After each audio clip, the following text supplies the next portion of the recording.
it is Ultimate Combat.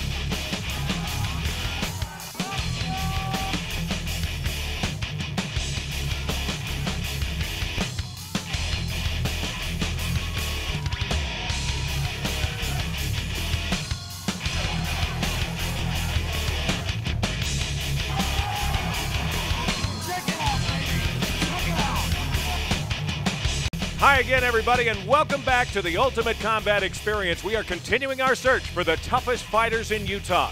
My name is Tim Hughes, and my co-host, as always, is Mike Stidham. And Mike, tonight's going to be a great one. 8 fights on the card. Tim, an awesome show tonight. Many of the eventual champions from this tournament fight on the card tonight, Including a couple of guys that served side by side in the Army Reserve and are now standing side by side somewhere in the Iraqi desert. Thanks to our sponsor, Priority One Bell Bonds, for making this possible again tonight. And Mike, I can't wait to get started, so who's up first? First one's a fun one. Jamie Temple and James Frasier in a kickboxing match. There's some great crowd-pleasing aerial acrobatics in this one. Enjoy.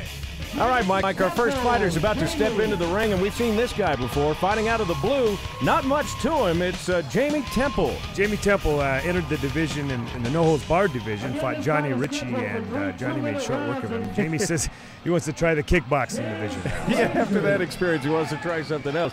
His opponent stepping in now to the red corner. This is a tough kid, James Frasier. James Frasier's a karate black belt, just got back from the military. He is a tough kid. He's got some great aerial kicks. Well, it's going to be interesting to see, but right off the bat, it looks like it's a bit of an overmatched situation here. We'll see how Jamie fares as we get underway with the first round. Jamie's obviously a little bit sloppy with his hands and his kicks, actually. Yeah, if Jamie has a problem, and I remember the fight with the little ball of hate, it's in defending himself. He throws a lot of punches, but his defense needs some work. He's one of those kids, you know, he got beat up, and at the end, he's like, how do I fight again? You know, he's got a great attitude, the right attitude for fighting, but I don't know if he's as skilled as we'd like to see. That's just a little bit of a slip there as James Frasier goes down, but James shows a lot, and there he is again, shows a lot of aerial acrobatics here as he gets up in the air for another kick.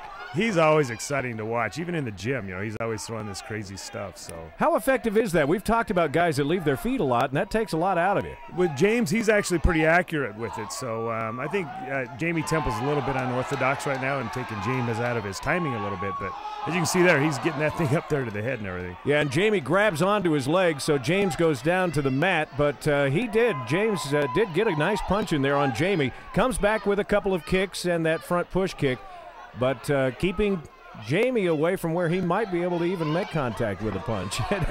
Getting a little sloppy here. Again, the unorthodox fighter will take that. Oh, there you go. Oh, my goodness. He landed that one. Oh, about the time I was saying how effective is this, and you said he's pretty accurate with that. James Frasier lays a kick right across the bridge of the nose of Jamie Temple, now getting a standing 8, and the referee trying to get Jamie's attention, and that is going to do it. Oh, my goodness. You saw James trying to land that kick from the get-go, and I think he was on strike 3, and he nailed it. Boy, Put it out of the park. It didn't look like a knockout as far as Jamie being incoherent, but we'll see it again from one view, and we've got another angle on it here. Watch what happens right across the bridge of the nose, and your winner in this first match is James Frasier. Well, Mike, as promised, that was some kick. Who said white man can't jump? Heavyweights coming up next. Travis White and Cameron Griffith in another kickboxing match. A couple of big boys, so you're going to want to stay right there.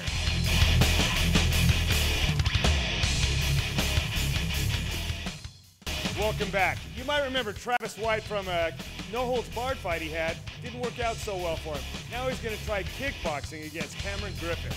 Got another kickboxing fight coming up for you, and Mike, here's a guy you've really taken a liking to as he steps into the ring, big Cameron Griffith. Oh, Cameron, boy, the improvement he makes from week to week, man, he's just getting better and better. His opponent tonight will fight out of the blue corner, and we were talking in our first fight about guys that tried no holds and then get into kickboxing. That's the same story as Travis White. Bit of a recurring theme here. He tried the no-holds-barred fighting, decided that he's more of an adept at the stand-up fighting, so Travis is going to get into the kickboxing ring. Well, we'll see. Travis likes to think of himself more as a boxer, so we'll see how this goes. Cameron is a good kickboxer, and you'll see him probably throw more kicks in this fight than Travis will.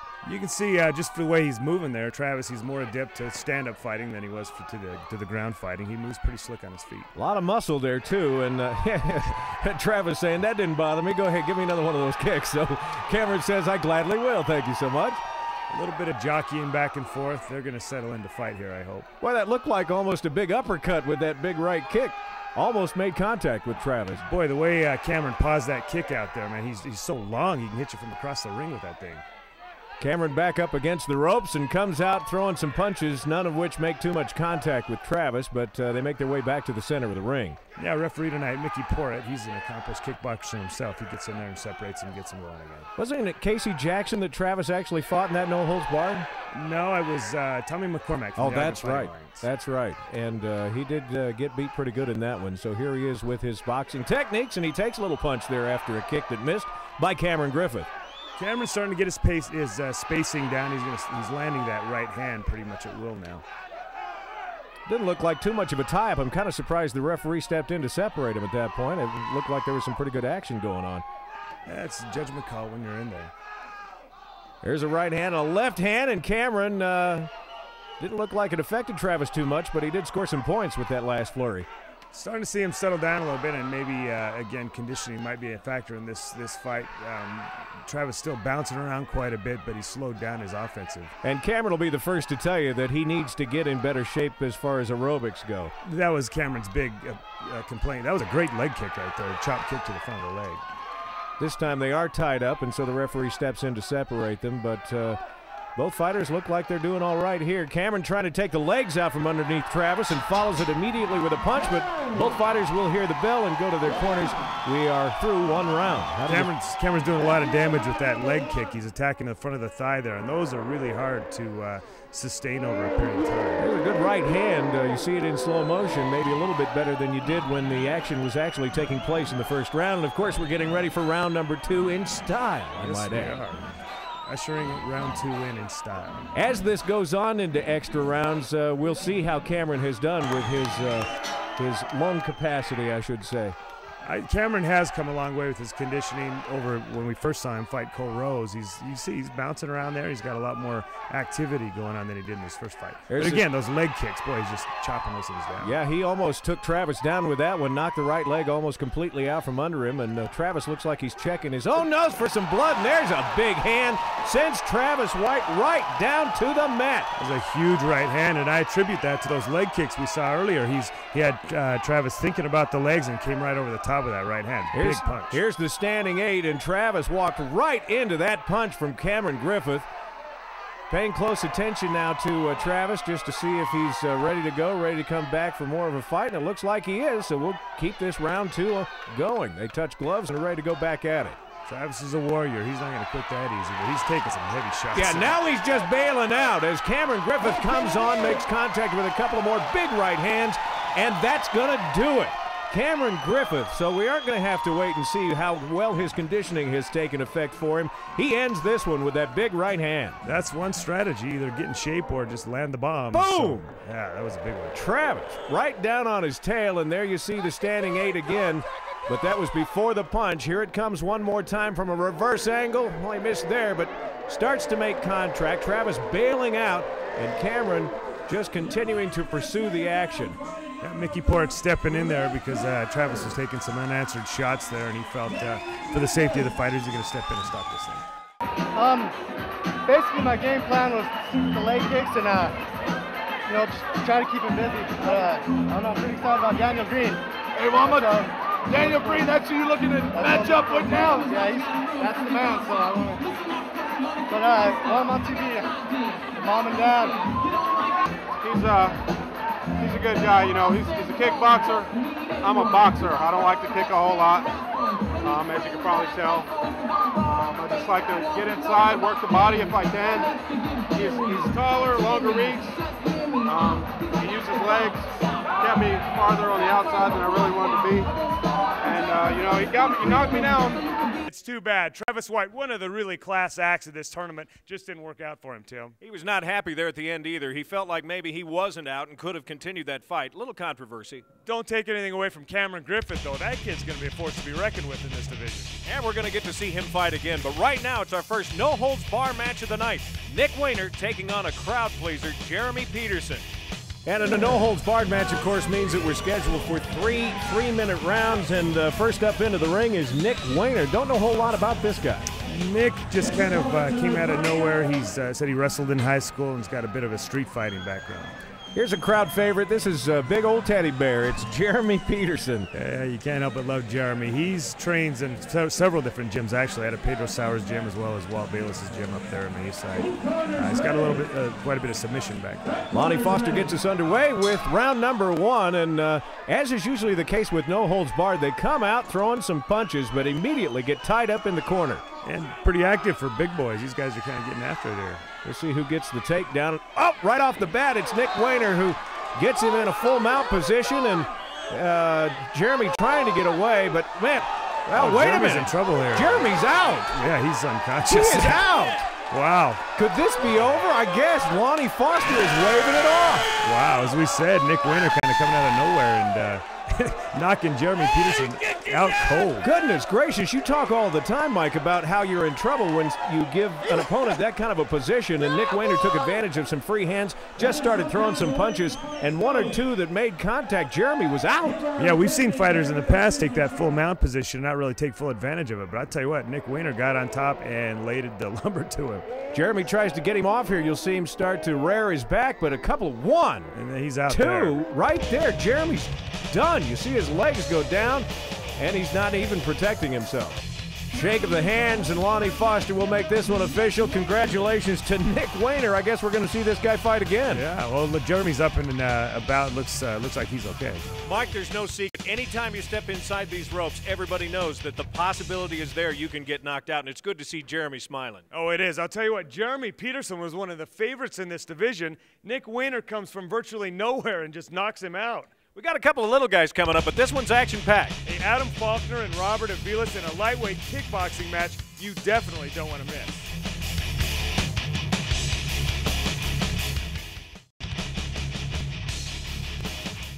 Welcome back. I've been extremely excited to see this one personally. A little bit apprehensive about it, though. Robert Aviles, I've known him since he was just a little guy. And Adam Faulkner, he's one of my current kickboxing students. I really want to see this fight, but my heart's torn between the two of them.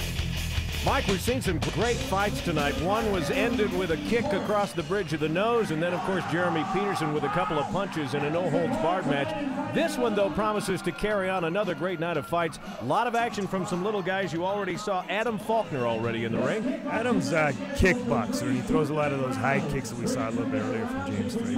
His opponent tonight getting some last-minute instructions by the referee is Robert Aviles. Yeah, and Robert's more of a boxer, so again, another interesting, contrasting fight here. Boxer versus boxer. Adam's a mailman. Yeah, he's the mailman, and he delivers, as they say. We'll see. It's always fun to see these little guys get in the ring. Of course, I call them little guys, but if I stood toe-to-toe with them, they'd be big. Hey, you know what? I've sparred both these guys, and that Robert, he can hit. And they both come out throwing some punches on each other, and there's one of those high kicks you were talking about from Adam, followed by a right hand and another try, but both of those kicks missed. They're glancing off. He's landing them, actually. He's not full power, but he's getting them up there. Good enough to get points, you say? Yeah, absolutely. You know, in fact, it's kind of fun for Adam to be able to fight a guy his own size. If you remember when he fought Jess Green, he was reaching way up there with those kicks, and now he's somebody his own height that's landing a little more successfully. I do remember that. We talked about the disadvantage that he had, but well, you look at Aviles, he's coming right in and forcing the action here. He's not shy about getting in and mixing it up with Adam. He's complaining about a low kick there. I'm not sure that he's really familiar with how these leg kicks are scored, and that was actually a legal kick.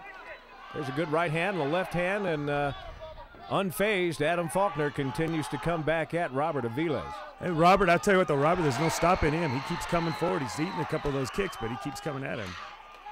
You can see that Adams, and fighters always do this in the early stages of a fight, but trying to get his spacing down right so that he can follow with that kick.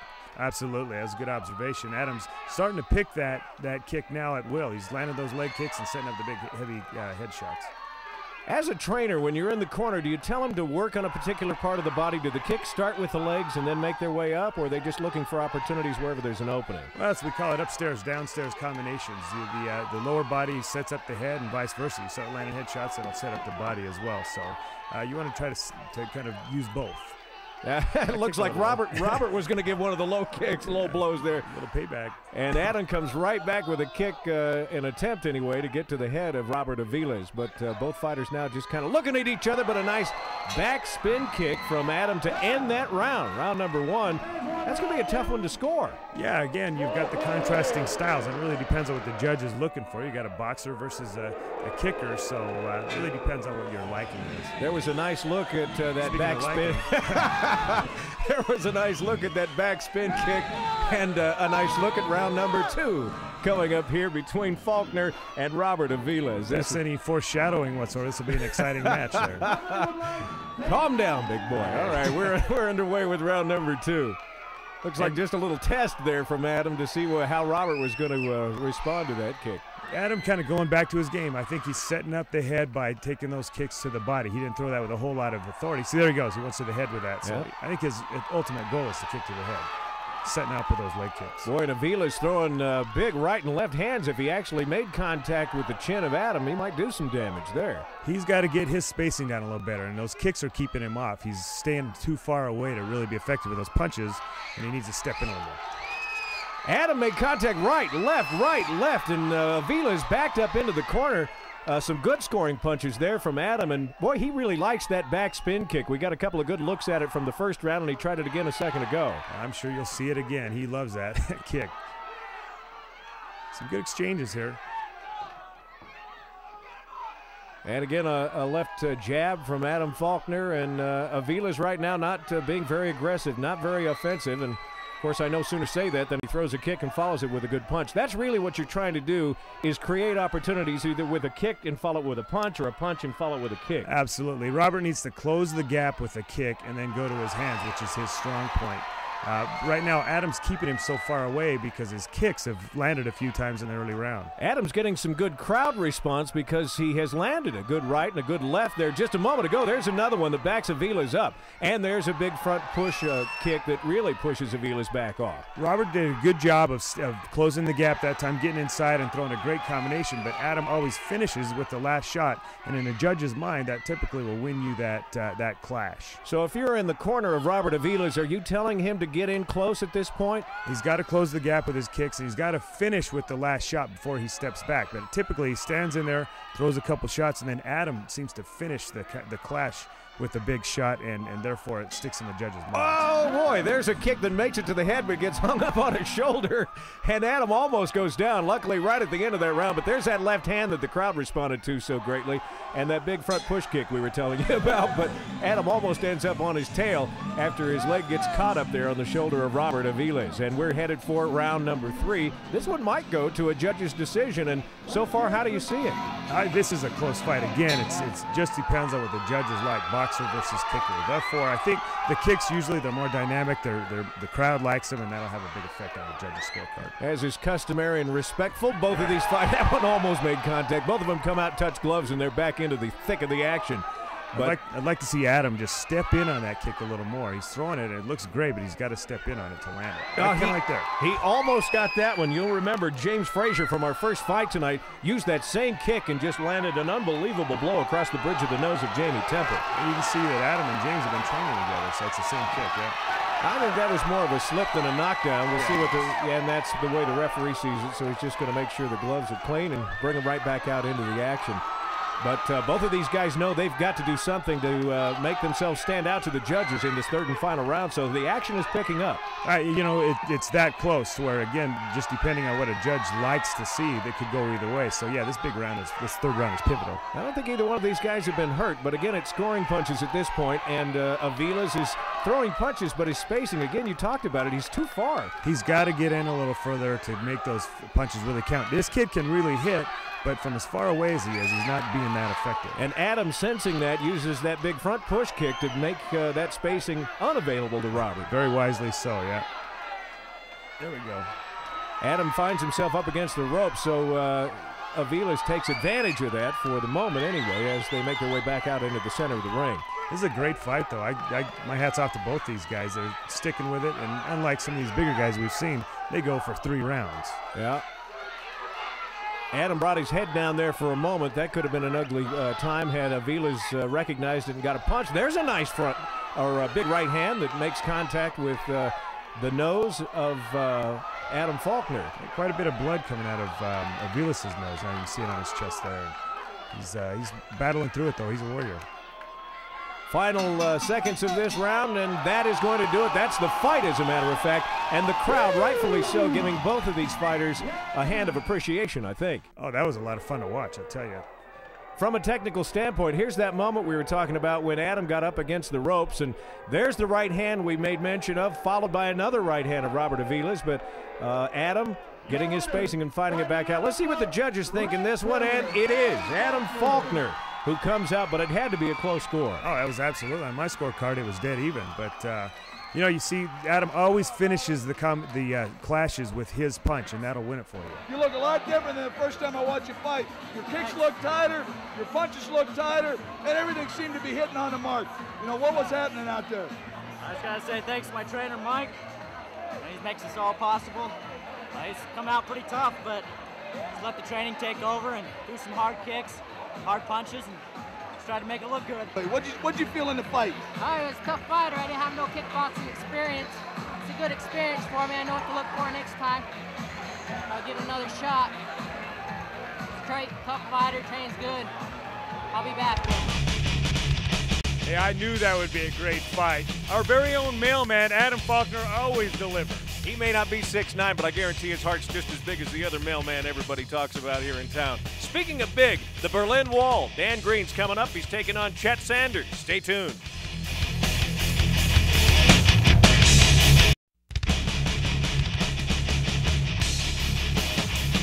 Welcome back. Remember this?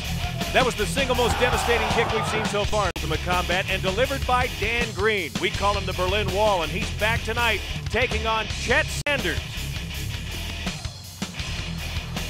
Well, next to the guy we like to call the little ball of hate, I think the biggest crowd anticipation during our Ultimate Combat events is to see this guy fight, Mike. It's Dan Green. At least from our standpoint, we love to see Dan fight just because he's such a complete fighter, man. There's no weakness to his fight game at all. We'll talk more about Dan throughout the fight. His opponent tonight, though, is somebody we don't know a lot about. It's Chet Sanders. Chet Sanders is one of those karate guys, once again, trying to make the transition into the kickboxing. This one's scheduled for 3 2-minute rounds. It's kickboxing coming up next, and we're underway with round number 1.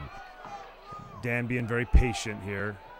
He always comes out working on the legs of the opponent. You can tell that, and you've told me before that if you can take the legs out from underneath your opponent, everything else falls. Oh, absolutely. You get them thinking about those leg kicks even, and they hesitate every time there's a clash, and that opens that head wide open. Yeah, and you saw Dan follow it there with a left jab after Chet was paying more attention to the leg than anything.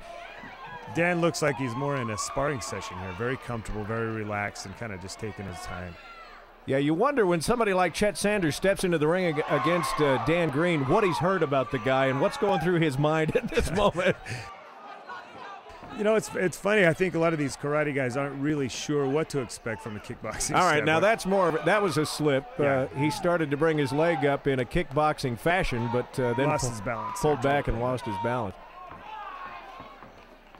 There's a nice kick, though, and not much behind that right hand, but at least he has the foresight to follow that kick with a good right hand anyway. Something that concerns me for him is every time he throws that kick, you can see his arms come out and wide, and that's just Dan's going to come right up the middle with a counter shot. That looked like a good left hand from Chet, but it really had no effect on Dan Green whatsoever. And boy, you really see, you talk about the different disciplines, you see the karate in Chet Sanders as he goes down in the corner, and he's going to get a standing 8 for this one. Dan Green made a contact, and I think it was a left hand. Yeah, he came over the top with the right as Chet was going down. I think that's what quantified it as a knockdown. We're not done, though. Chet's going to come back out fighting, so obviously he's coherent enough to continue. And whoa, that's a big man! Good thing that didn't land, You boy. saw it. If that left hand made contact, this one would be over. Yeah, Dan's got so much power, and he throws it from so in short there. He could take his kid out anytime he wants to. Boy, and a bad thing. Chet turning his back on Dan Green, and Dan, of course, isn't just going to wait for him to turn around. He follows him, and we come to the end of the first round. But, boy, a big there it is again. You see in the replay, man. Chet felt the wind from that up here. Chet ducked just in time. Yeah, I tell you, it looks to me that Dan could pretty much take this guy out anytime he wants to, and just being very patient, maybe giving the crowd something to watch tonight. Yeah, and Chet trying to find some protection there. Speaking of something to watch, man, I don't know how I set that up, but my goodness. Yeah, the guys upstairs love this, and she recognizes that as we get ready for round number 2. I'm kind of surprised. Chet looks like he's in pretty good shape over there. Chet's bouncing right up off the stool, ready to go, man, and I don't know that he's really he's familiar with how Dan Green could really take him out just about any time he wants. Well, I'll tell you, there's a good example of what he's doing wrong. Look how low his hands are. Yeah. He's got no protection and dropping his hands and turning his head every time a kick or a punch starts to come his way. Hey, I'll tell you what, he's coming in there. He's a game fighter. He wants to get in there and mix it up with Dan, but I'm not sure that's the best strategy. Boy, and Dan sees the opportunities for those punches. He's just waiting, you can tell. And more of a protective stance now from Chet, but you can do that when you're pretty far away from Dan. Yeah, wisely so. Dan's just looking. He's very patient, looking for that shot. He's going to end this. Yeah, there's a big right hand, a left hand, and again the referee steps in. Chet finds himself down. He's going to get a second 8 count. How many can a fighter get?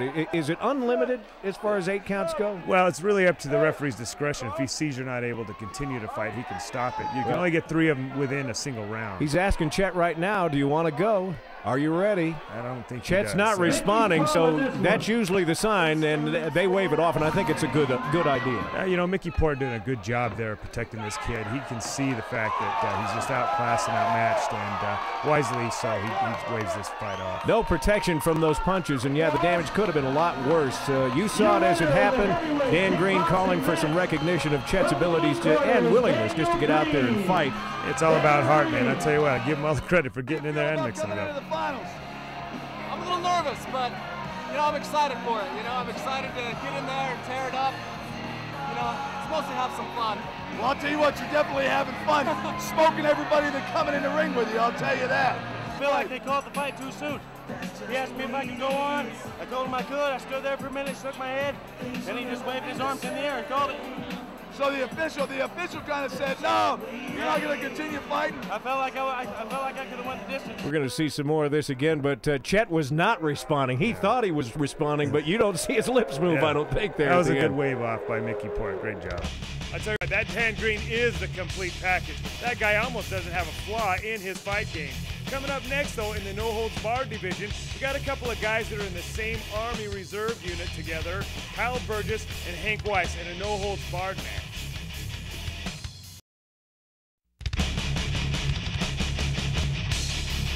I'll be honest with you, Mike, when I saw this one on the card tonight, a no-holds-barred match between these two guys, I really was looking forward to it. Yeah, these guys serve in the same Army Reserve unit together, and both of them are excellent submission fighters. This is going to be a fun fight to watch. First fighter into the ring is a tough kid we've seen before, Hank Weiss. Yeah, and there's Kyle Burgess. Hank's from the Pedro Sauer gym. Kyle's from the Walt Bayless system. There's rivalry there. This fight has everything building up to it. Aren't both of these guys submission fighters? Both of them are outstanding submission fighters. Kyle's one of the best students that Griffith Reno has up there, and then Hank obviously represents the Pedro Sauer gym very well himself. Lonnie Foster, again, our referee, and Hank Weiss immediately tries to go for the takedown. Thought he saw an opportunity, and, well, he does finally get the takedown.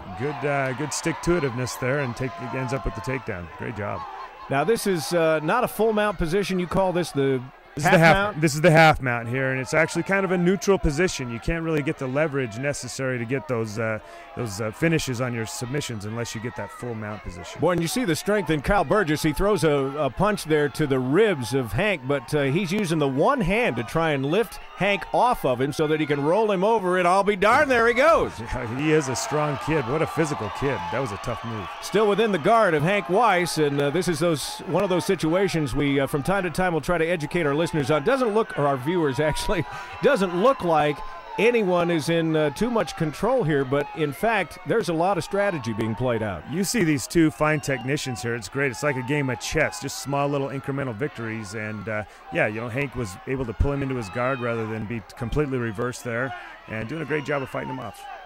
You see Hank both with leg strength and arm strength looking for opportunities, but in the meantime making sure that Kyle cannot get up too far so that he can throw a punch just like he did. And Kyle hits hard too, but you see Hank is always moving. He's always trying to improve his position. You never really see him sit there. That's what's fun about Hank Weiss. even when it looks like there is nowhere for him to go, he uses his legs to scoot along the floor and try and find some way to get out of this hole. He's working up the body there. Again, to the untrained eye, they don't understand what little victories that is. And Hank is moving up the body constantly, trying to improve his position. So we'll continue to watch the cat and mouse game here, see who actually can find a way to get out of this situation. And, yeah, it looks like Hank's going to get out. We'll see. Boy, that Hank is tough. And, you know, Kyle's so strong, to get through that is going to be a feat. It's been fun with these two guys, though. I've been taking phone calls from both of them all week. They have such high regard for each other. They've been concerned about, you know, offending the other by fighting each other. But they're in here. Both of them are representing their gyms and doing a fine job at that. Boy, what about that arm hold? Hank's trying to put one on while he's underneath there, it looks like. If he can get that out, Kyle's just so strong. But if he can pull that out, it's a key lock, and it's a finish. So Hank's looking for it. Kyle's just a little too strong for that, I think. Yeah, he got it out there. He's got the arm hold. In the meantime, Kyle throwing some kidney punches, trying to get Hank to give up on this one. Look how patient Hank is. He's not trying to rush it, and he's really trying to put that thing in the right position. Great job. I've seen you in the corner before, and I was always amazed that you're telling your fighters in a situation like this, relax. You're always telling them to relax. Absolutely. Oh, unfortunately, Hank had a nice lock on there, and they just went too far off the ring there. So it is a situation like that. You want your guys to stop, think about it, make sure that their breathing is where it needs to be. Be patient and take your time. End of the round there. So there's the end of round number one. There are very few times in a no-holds-bar match where you actually will get pulled from the ropes back into the ring. Lonnie Foster did that because they were about ready to scoot off the edge. Yeah, they were off the edge there. Good call by Lonnie. And here's that first opportunity for Kyle Burgess to do a reversal on Hank Weiss, and he gains position there on the top. We're getting ready for round number two. These are long rounds. That's the other thing about no holds barred. These aren't 2-minute rounds. These are 3-minute rounds. These are 3-minute rounds. I give that round to Hank Weiss. He had 2 takedowns there, and he actually had the superior position there, almost a lock toward the end there. So I give that round to Hank. Lonnie's checking with both of our fighters, and we're ready to go for round number two. This is, I have to say, one of the best no holds bar matches we've seen. Yeah, it's cat and mouse, boy, right back and forth. Oh, Hank sticks that kick. Wow, what a great flurry right there, man. Hank tried to kick, and that just went back and forth. Kyle grabbed his leg and rolled him over. Now all Hank of a sudden, looking for a leg lock there. Looking for a leg lock. Kyle gets out of it, reverses it back around. Wow. Now this is what no holds barred fights are all about. Boy, and whenever Kyle has the opportunity, he's going to use that fist to hit the ribs, take some kidney punches, whatever it is. He'll throw some punches to the head. Although I would think in a situation like this, these guys know each other, they respect each other. They don't really want to hurt each other. They just want to win this fight. I don't know. These guys are both warriors, you know, in the truest sense, being in the military. But these guys, they definitely want to win. And as you can see, again, Hank is always trying to improve his position, never really relaxing. I'll tell you what I'm most amazed with Hank is he's never afraid to take a punch. Have you noticed that? Other guys are so busy protecting their head all the time. Hank is very calm about leaving his head exposed and working on how he's going to get out of that next He's hole. extremely good at not taking a punch full on. You can see at the last second he dodges his head back and forth. Great. He's got great patience and awareness in there and does a good job of not really getting hit solid at any time. It almost looks like these guys are double jointed. Look at where his legs are. One is up on top. One, he's trying to get some leverage on the bottom, and he's still working his way out. Hank's looking for that key lock again. He's got that arm isolated, and unfortunately they're toward the end of the edge of the ring again.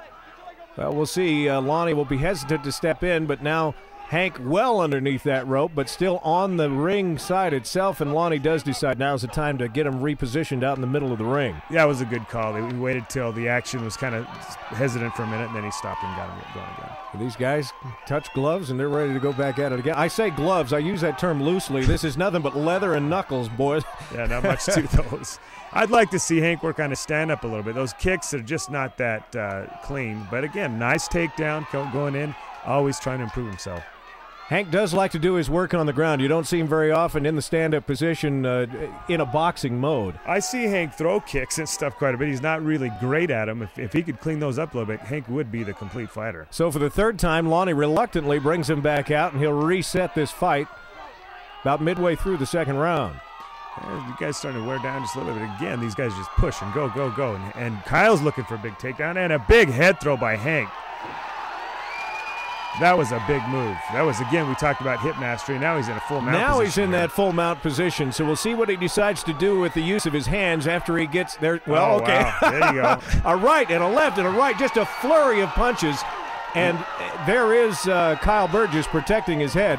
Is that the end of the round? Yeah, I guess it is. We don't know Hank as a real striker, but man, he gets in that superior position, and he went to town. Now, watch this sequence of events. Hank throws the kick. It looks like Kyle has position. Hank rolls him over. It looks like Hank's in control. Now, watch Kyle, and we're going to see it. That was a phenomenal flurry back and forth, and then here we go, Hank throwing those strikes again. Happy Hank at the end of that second round, throwing a lot of hands, and instead of sitting in the corner and resting a bit, Hank wants to stay on his feet and keep moving. Hank's all business, boy. He came here to fight. Third and final round ready to go. We knew you were going to like this one, and you can see why I was anticipating it so greatly. It is Hank Weiss and Kyle Burgess, and this is going to start the same way the second round did, evidently. And again, what an exchange. Well, I tell you, this is easily the best fight we've seen by two great fighters. It's just fun to see one guy look like he's going to get a dominant position and immediately a reversal. Man, and it's just happened again. These guys, with the way they use their hips, they're just another level, both these guys. Hank going to hold Kyle close so that he can't get those punches in there, but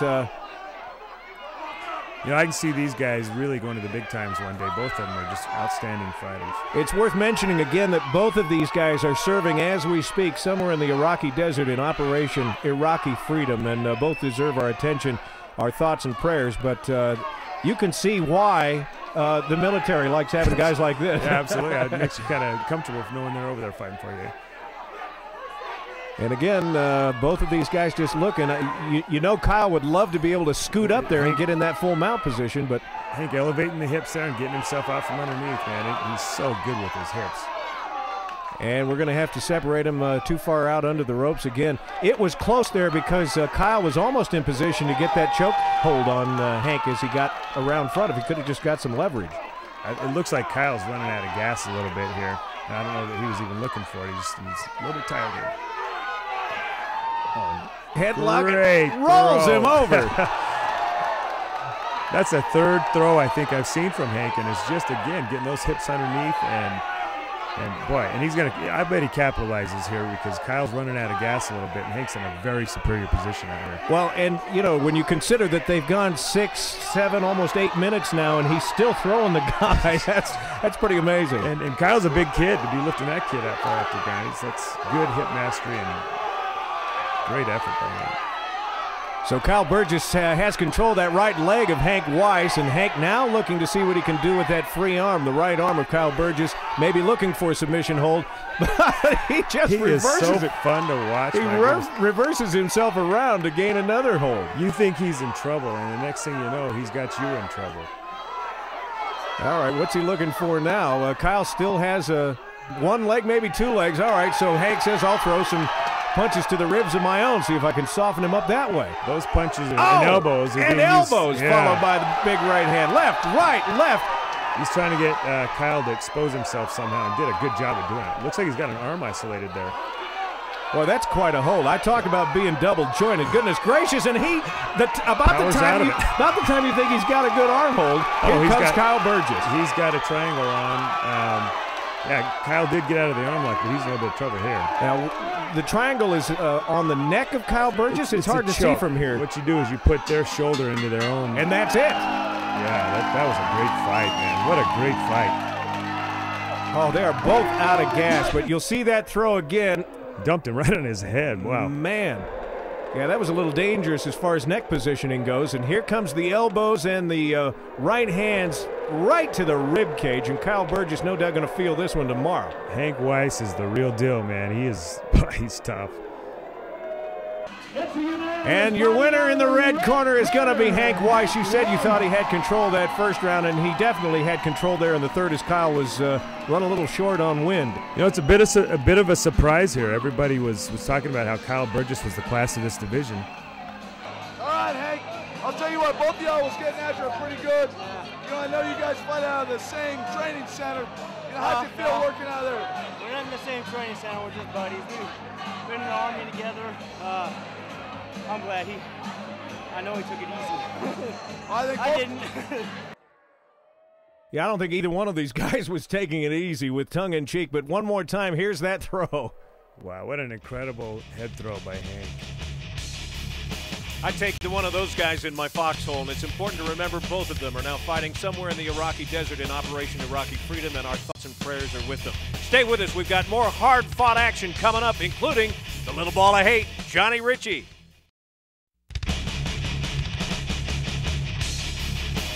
Welcome back. We're going to shift gears now. We're going to go back to the kickboxing. In the middleweight division, Darren Shepherd and Pete Van Soolen. Mike, I don't know about you, but after a no-holds-barred match that goes the distance, I'm exhausted. It can be tiring. Watching this kid can be pretty fatiguing, too. He's like the ever-ready bunny. He goes and goes and goes. Pete Van Soolen. He's our first opponent into the ring for another kickboxing match scheduled for 3 2-minute rounds, and his opponent in the opposite red corner is going to be Darren Shepherd. Darren Shepherd's another one of those karate guys jumping into kickbox, and he's a lot of fun to watch, too. You're going to see a lot of those high kicks and perhaps some aerial kicks out of him as well. Both of these guys have some fun playing to the crowd, so this ought to be fun to watch. Lots of action, I'm sure, as we're underway with round number 1, and immediately right hand, left hand kicks, and down on his tail.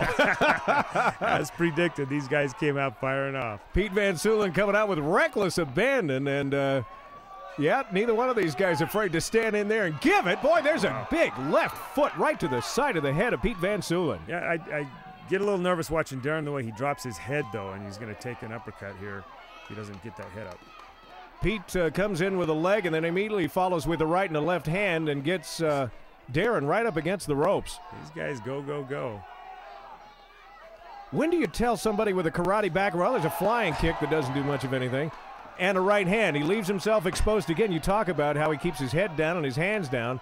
That's kind of the biggest thing you'll see with these karate guys. Their defense just really isn't there. They've got a lot of great offense. Oh, my goodness, look at... We were talking about defense. Had his hands down and got caught with a left leg kick. That was... He's letting the referee know he's okay. He's got his gloves up. He's paying attention. He's answering questions. But, boy, Pete immediately knew he made good contact. And Darren's a tough kid, man. You're going to have a hard time knocking him out. He's letting Pete know, I'm okay. Bring it, bring it, bring it. When do you let these karate guys actually get in there and try kickboxing, you know? I mean... Most of them want to take it to the next level, and that's what this is. You take the karate to the full contact level. And basically, actually, kickboxing had its genesis. It was full contact kickboxing initially. It had its genesis in karate. Excuse me, it was full contact karate early on. Darren actually gets a good right hand in there, but oh, and there's another one that nice knocks Pete back a little bit. Look at that. Those are some of those kicks we talked about. Darren's a little flashy, and boy, those kicks can take a toll on you too. Right now, he's got Pete more on the defensive. Well, he was for a second there. Lost his mouthpiece, so we're going to pause for just a second while we get the mouthpiece washed off and put back in the mouth of Darren Shepherd. But it looked like Pete was pretty much on the defensive there for a little bit of time anyway, and then he came right back with the right hand pushing Darren back across the ring. As promised, this fight does not lack in excitement, that's for sure. Both of these guys just sizing each other up again to see where their opportunities might lie. And, geez, we only had a couple of seconds left in the first round. But there's the left kick. You see another right hand. And I believe big left kick there. Pete gets one in, and that's the one that he was so excited about. But Darren came right back, let the referee know he was ready to go. And we're ready to go with round number 2. Yeah, she's excited about it, too. You see. She is indeed. I think we've turned a lot of these ladies into fight fans, I'll tell you. They are the most rabid fight fans there are. You talk to them, they love this stuff. Darren Shepherd comes out with using his karate skills again. He knows he's better with his legs than he is his feet. Very accurate. He landed all 3 of those kicks pretty solid. But Pete coming back with some superior boxing skills, as you can see. Yeah, and he follows it with a kick. Boy, he had an uppercut there that, boy, if it had made contact, would have done some damage to Darren, but he missed with it. I think Darren might be a little bit hurt here. He's covering up and in the corner, and rightfully, the referee steps in to find out what's going on here. Talk with Darren and see if he's all right. He's getting the standing 8. No doubt being asked if he's ready to go, if he knows what day of the week it is. Looks like he does. He's always ready to go. I don't know that he's ready to finish this fight, though. Pete Van Soolen very much in control, and he sees some opportunities there with some body blows, and I'm sure he'll bring that punch up here in just a second. But using that front push kick again to get his distance and his spacing, and now Darren just not answering. Darren's here. Covered up. Yeah. I'm kind of surprised we're getting a standing 8 here. I guess he just wanted to make sure. He's asking Darren, are you done? He's done. Yeah, Darren's done. Okay. Another great job by Mickey Porrit stepping in there. He was not answering any blows, and that was a good stoppage. Very nicely done on the part of the referee. I said I was surprised that he stepped in, but obviously he saw that Darren at that point was just running and trying to cover himself up, and it started really right here. Yeah, Darren wasn't answering at all. That was a good stoppage. Darren came in. Maybe he'll work on his kickboxing a little more before he comes back again. Got great technique. You can see he's got a lot of good stuff to work with. And if Pete would have been working on the head instead of the body, we may have had a knockout there, but there's your winner, Pete Van Soolen. All right, we're hanging out here with Pete fighting out of the blue corner. I'm going to tell you what, Pete, where you been the last 3 weeks, baby? No, going to school, working, training a little bit. Not as much as I should, though. Hey, I'm going to tell you what, you're looking great shape. Your punches, I'm going to tell you what, I can hear the leather slapping. I can hear the mitts being thrown. I'm going to tell you what, that was some killer action, my little brother. Thanks, man. Well, I want to thank my trainer over there, Chris Kenny. I want to thank my brothers and my friends for showing up. What do you think tonight? You know, what kind of happened? What's the turning point of the fight? I know we both had really, really good strikes, but he just kept having them and I didn't, so I was tired of him. Kick my ass pretty much.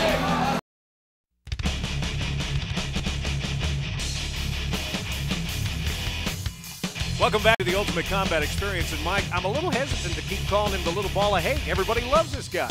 Everybody loves Johnny. Watch the crowd, man. This guy, they eat him up. Let's see what happens when Johnny Ritchie takes on Danny Durtchie. It's got to be a little disconcerting for a fighter to come into the ring and hear the entire crowd chanting your opponent's name. Yeah, you know, this kid jumped into the tournament though, specifically to fight his opponent here tonight, so he knows what he's getting into. His name is Danny Durtchie, and you hear the crowd, Johnny, Johnny. That must mean Johnny Ritchie is coming up in the red corner. Johnny Little Ball of Hate Ritchie's on his way into the ring, and he's putting on a show as usual. Some of the most fun of watching this guy fight is actually before the fight begins. Just watch some of this now. He's great television, isn't he? Got the 6 shooters out, got a little throat slash, and we're ready to go in a no-holds-barred match. You won't be hurting for action here, I guarantee you. Right hand and a left hand that makes contact with Danny Durtchie. Landing some big shots. It looks like he was almost out there. Johnny takes him down with a big throw, and now that's it. That's it. Pummeling the back of the head of Danny Durtchie. Danny Durtchie was a railroad tie with the steam engine. Johnny Ritchie coming over the top. Lonnie Foster doesn't need to see any more than that. You've got to step in and stop this fight, whether Danny wants it to or not, and you saw it as it happened. There it is. Johnny Ritchie, just a matter of seconds into the first round. There it is, right hand, left hand. Now watch what happens here. Boom! Yeah, that right hand pretty much finished it right there. I think Durtchie was done there. Durtchie wanted to be done, but he gets thrown down, and there's just pummeling the back of the head. That's a very dangerous situation. All right, we're here in the red corner with Big Johnny. Hey, Johnny, that was an extremely quick fight, bro. What happened? Well, man, I just want to come out and destroy people, you know, no matter how big they are, what they look like. And I just want to come out and break it self-esteem, get the crowd hyped up. I wish I would have taken it to the second round maybe and gave these guys a show, but I want to win. Hey, well, I'll tell you what, it's all about the war, Johnny, and I'm going to tell you, you took the war to that hombre in about 1 second, baby. Well, thank you very much. Hey, you're very welcome, my little brother. I think he smashed my face off. It was pretty impressive. I was impressed. He really laid it in there good. It was cool. I just wanted to come have a good time. So. Did you feel you could have fought a little bit more? No, he was going to smash me until I was limp anyway, dude. That's going to do it for another great night of the Ultimate Combat Experience. But, of course, we're going to be back next week, Sunday night, same time right here on Utah's new UPN Z24 Cable 8. And don't forget also, you can join us live Saturday nights at 8 at Club Access. A private club for members only, Tim. If you think you've got what it takes to compete in the Ultimate Combat Experience, give us a call, 755-7843, or just check us out on the web, ucombat.com. Thanks also to our sponsor tonight, Priority One Bell Bonds, keeping families together. On behalf of Mike Stidham, I'm Tim Hughes, and for all of us at Ultimate Combat, we'll see you back here next week for the Ultimate Combat Experience.